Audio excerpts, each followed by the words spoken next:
ಇನ್ನು ವಿ ಸೋಮಣ್ಣ ಅವರ ಸೋಲಿಗೆ ಬಿಎಸ್ ಯಡಿಯೂರಪ್ಪ ಅವರು ಕಾರಣ ಅಂತ ಯತ್ನಾಳ್ ಅವರು ಹೇಳಿಕೆ ಕೊಟ್ಟಿದ್ರು.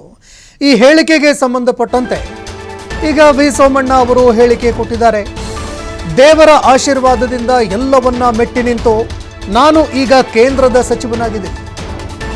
ತುಮಕೂರಿನಲ್ಲಿ ಕೇಂದ್ರ ಸಚಿವ ವಿ ಸೋಮಣ್ಣ ಅವರು ಹೇಳಿಕೆ ಕೊಟ್ಟಿದ್ದಾರೆ. ನಮ್ಮ ಹಿರಿಯ ನಾಯಕರಾಗಿರುವಂತಹ ಯತ್ನಾಳ್ ಅವರಿಗೆ ಹಿನ್ನಡೆಯಾಗಿದೆ. ಯತ್ನಾಳ್ ಅವರಿಗೆ ಹಿನ್ನಡೆಯಾಯಿತು. ಹೀಗಾಗಿ ಪಕ್ಷ ಯಾವ ರೀತಿಯಾಗಿ ಸೂಚನೆ ಕೊಡುತ್ತೆ ಆ ರೀತಿಯಲ್ಲಿ ನಾವು ಕೆಲಸ ಮಾಡೋಣ ಅಂತ ಹೇಳಿಕೆ ಕೊಟ್ಟಿದ್ದಾರೆ. ಪ್ರಧಾನಿ ಮೋದಿಯವರ ಕೊಡುಗೆಗಳನ್ನು ದೇಶದ ಜನರಿಗೆ ತಲುಪಿಸೋಣ ಅಂತ ವಿ ಸೋಮಣ್ಣ ಅವರು ಹೇಳಿಕೆ ಕೊಟ್ಟಿದ್ದಾರೆ. ಮಂತ್ರಿ ಆಗಿದ್ದಾರೆ ಯಡಿಯೂರಪ್ಪನವರು ಕೂಡ ನಮ್ಮ ಒಬ್ಬ ಹಿರಿಯ ನಾಯಕರು. ಯತ್ನಾಳ್ ಅವರಿಗೆ ಸ್ವಲ್ಪ ಹಿಂದಾಗಿದೆ. ನಾವು ಯಾರು ಕೂಡ ಅದಕ್ಕೋಸ್ಕರವಾಗಿ ಏನೆಲ್ಲ ಮಾತನಾಡೋದನ್ನು ಕಡಿಮೆ ಮಾಡಿ ಪಕ್ಷದ ಸಂದೇಶ, ಪಕ್ಷದ ಸೂಚನೆ, ಇದಕ್ಕೆ ನಾವು ಸೀಮಿತವಾಗಿ ಕೆಲಸ ಮಾಡೋಣ. ಭಾರತ ದೇಶದ ಇತಿಹಾಸದಲ್ಲಿ ನರೇಂದ್ರ ಮೋದಿಯವರ ದೂರದೃಷ್ಟಿಯ ಚಿಂತನೆಯಲ್ಲಿ 3ನೇ ಬಾರಿಗೆ ಅವರು ಪ್ರಧಾನಿಗಳಾಗಿ ಅವ್ರು ಕೊಡ್ತಾ ಇರ್ತಕ್ಕಂಥ ಕೊಡುಗೆಯನ್ನು ದೇಶಕ್ಕೆ ಸಮರ್ಪಣೆ ಮಾಡೋಣ.